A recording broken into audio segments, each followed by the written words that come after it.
physical problems that I was having at the time just made sense that I had been exposed to the virus. The test wasn't available at that time. For the next year and a half, I just kind of dealt with that in varying stages of denial and varying stages of acceptance, but pretty much by myself. And so I went to my doctor and had the HIV antibody test done, and I said I needed my credentials and I was going to start a support group. He was so incredible. Chris put an ad in Gay Chicago. Ran for 2 weeks and I got about 15 responses to that. I started the mailing list for TPA, picked a Friday and picked a place and said this is our first meeting, and I think it was June 17th or June of 1987. From the time we started with 19 people, we ended up in a few months with over 200 people. I did find TPAN later that year. I wasn't one of the first 19, but I found it within my first year, and that place offered me group support. It helped me deal with some of the fear of the unknown and just to have the camaraderie of other people.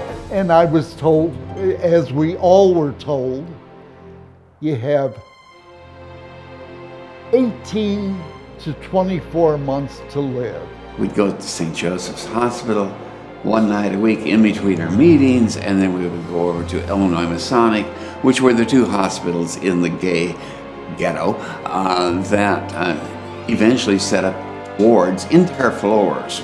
We could just go up and down the hall because they were TPA members. Not all of them, but almost all of them. TPA could also not risk putting any identifying marks on the doors or the building on the exterior because the hate was so high. Everybody was trying anything that might save their lives. Later, of course, we began to have women with AIDS, and the population of TPA changed from almost all whites to now a few women to blacks and Hispanics. That's how TPA got its start, and that's why TPA was effective, because a group of guys who were HIV positive came together and they said, basically, there's nobody to help us, we've got to help ourselves. Part of the TPA meeting at the end, the last 15 minutes, and sometimes it went on for half hour or longer, called the bye session, like goodbye, death has taken. And people would tell about that.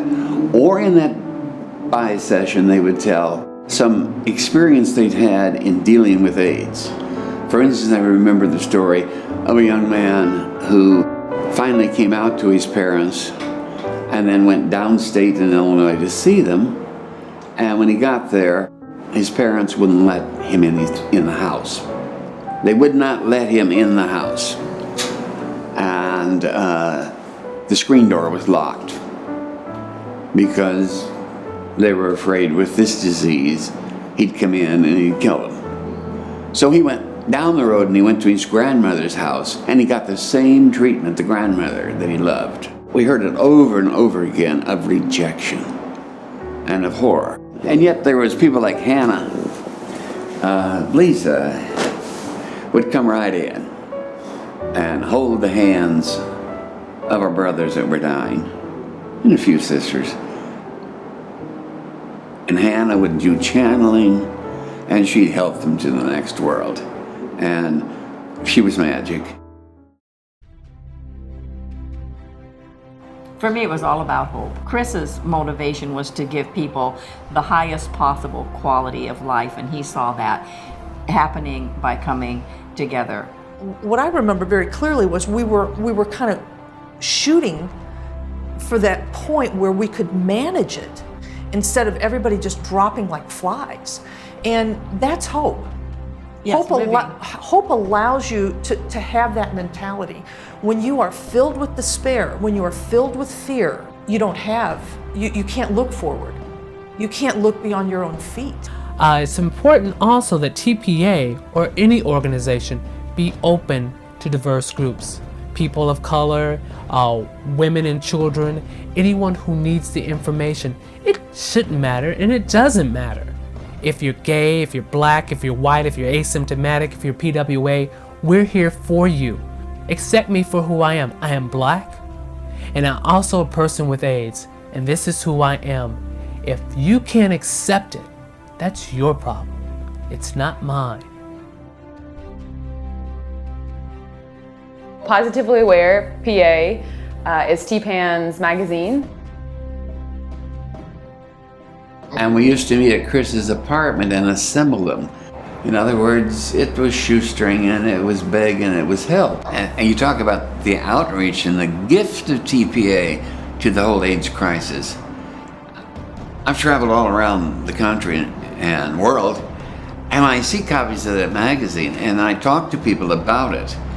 This became their source of information. The magazine became the doctor. But it's literally a tool that we use for all of our clients. And for my newly diagnosed clients, the drug guide is what's really, really valuable. It makes something that seems impossible to understand, to have it really broken down on this really easy sheet to say, okay, here are my options. I can take this with me to my physician's office and navigate this a little bit more easily. TPAN is a place where people come for answers and solutions. And that's really what Chris started, that family approach to figure out, how can I help my brothers and sisters navigate this process? TPA just happened to be the seed in the right earth at the right time to take off and grow. To me, it's Chris Clason's living legacy. Reach out. These arms were meant for loving. Just because you have more than somebody else doesn't mean you can't give more than somebody else.